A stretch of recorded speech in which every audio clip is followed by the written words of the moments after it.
澳大利亚的军舰逼近南沙岛礁，却被中国军队的电战实力所震撼，要认清差距了。观众朋友，大家好，我是付建爽。为了配合美国的自由航行，澳大利亚军队和飞机也经常在南海地区进行活动，还会刻意逼近中国南沙的岛礁建筑。但是，随着解放军在岛上建设的日趋完善，澳大利亚人发现了一个残酷的现实：解放军的电子战实力非常强悍。据美国海军新闻网报道，上个月2艘澳大利亚的军舰在经过中国南沙岛礁时，遭到了解放军的密切跟踪。澳海军原本想以美国海军和日本海上自卫队联合展示武力，结果呢却被教育了一番，从而认清了自己的差距。澳大利亚的官员声称，霍巴特号驱逐舰和一艘补给船在南沙群岛附近航行，并在中国拥有主权的国际水域受到了中国人民解放军的挑战。在与解放军的互动期间，澳大利亚海军在日本驱逐舰桐叶号和美国海军驱逐舰米利乌斯号的陪同下3次过境南中国海。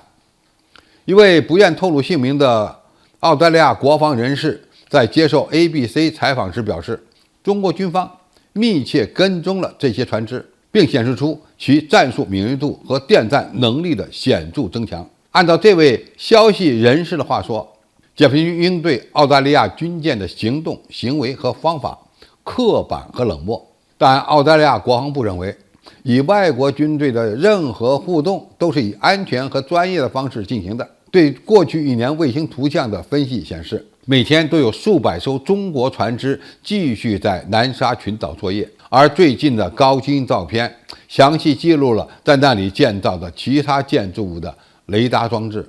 机场和舰炮阵地。美国广播公司透露，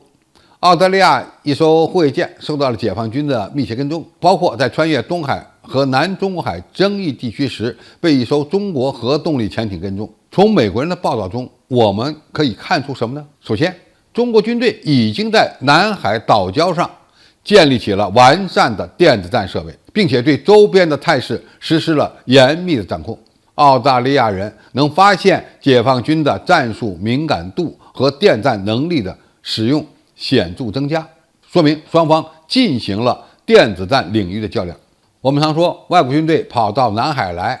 就会成为解放军的陪练，说的就是进行模拟攻击和电战领域的较量。其次，美国军队在实力相对下降的情况下，开始拉着日本和澳大利亚一起挑衅中国的主权，而我们呢，则需要冷静对待。澳大利亚人声称澳舰的行动符合国际法，也承认中国军队的表现非常专业。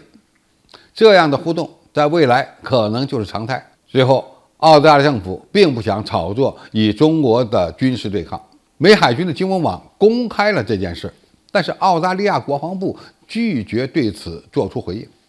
说明澳大利亚工党政府并不想因为澳舰在南海的行动而影响其对华关系。澳大利亚在安全战略层面要听从美国的指令，但是并不等于真的要与解放军对抗。我们从澳大利亚人的角度就能看出，解放军在南海岛礁上的建设已经取得了巨大成就，对南海态势掌控的能力也大幅度提高。再加上中国在南海拥有比美澳日多出数倍的舰艇，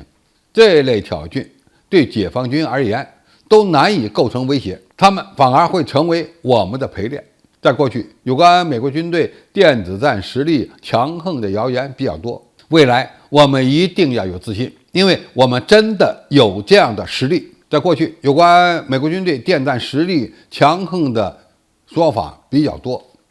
但这种说法现在要改一改了，因为我们也拥有同样的实力。好，今天评述就到这里，谢谢大家收看，我们下期再见。